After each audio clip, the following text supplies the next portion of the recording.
ஆண்டவரும் உலக இரட்சகருமாக இயேசு கிறிஸ்துவின் நாமத்தினாலே உங்களை நான் வாழ்த்துகிறேன். மீண்டும் இந்த வீடியோ மூலமாக உங்களை சந்திப்பதிலே மகிழ்ச்சி. இந்த நாளில் நான் பார்க்க போகிற ஒரு விஷயம், ஏறக்குறைய 2500 ஆண்டுகள் மக்காவையும் அங்கே இருக்கக்கூடிய மக்களையும் மறந்துவிட்ட ஒரு விஷயத்தை குறித்து தான் பார்க்க போகிறோம். உங்களுக்கு இதை ஒரு படத்தின் மூலமாக விளக்க விரும்புகிறோம். ஏற்கனவே இணையதளங்கள் மூலமாக, குறிப்பாக சொல்லப்போனால் ஆன்சரிங் இஸ்லாம், ஈசா குரான் போன்ற இணையதளங்கள் மூலமாக விளக்கப்பட்ட விஷயங்களைத்தான் உங்களுக்கு வீடியோக்கள் வாயிலாகவும் விளக்குவதற்காக அந்த படங்களை இங்கேயும் வெளியிடுகிறோம். பார்த்தீங்கன்னா இதில் ஒரு மேப் உங்களுக்கு போடுறோம், ஒரு படத்தை. அந்த படத்தை நீங்கள் பார்த்தீங்கன்னா தெரியும். 2500 ஆண்டுகள் மக்காவையும் இஸ்மாயிலையும் அல்லாஹ் மறந்தது ஏன்?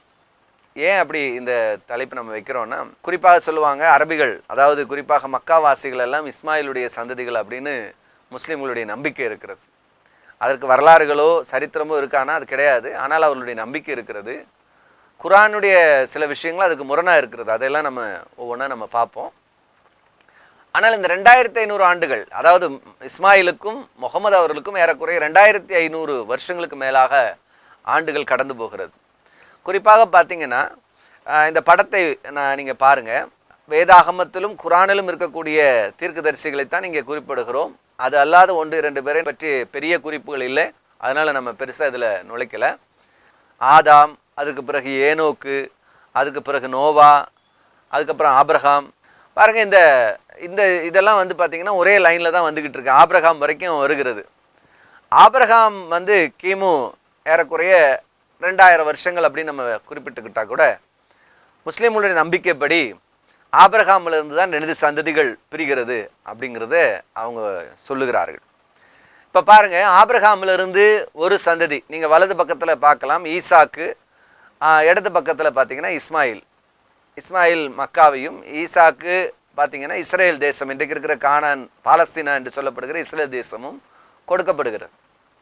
இப்போ பாருங்கள், ஆபிரகாமுக்கு பிறகு ஈசாக்கினுடைய சந்ததியை பார்க்கும்போது, ஈசாக்கினுடைய சந்ததியில் தொடர்ந்து அங்கே நபிமார்கள், அதாவது நாம முற்பிதாக்கள்னு சொல்லுவோம், முஸ்லீம்கள் நபிமார்கள்னு சொல்லுவாங்க. ஈசாக்கு, யாக்கோபு, யோசேப்பு, அதுக்கு பிறகு கிமு 1500 ஏறக்குறைய 1500 மோசே, அதுக்கு பிறகு ஆரோன், அவரோடு கூட வந்தவர், அப்புறம் எலியா, எலிஷா, அதுக்கப்புறம் தாவீது, சாலமோன், ஏசாயா, யோவான், இயேசு.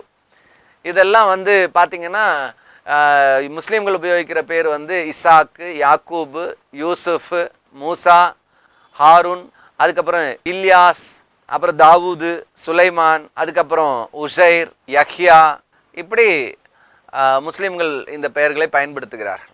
2500 வருஷங்கள், அதாவது ஆபிரகாமிலிருந்து இயேசு கிறிஸ்து வரைக்கும் ஏறக்குறைய 2000 வருஷங்கள்.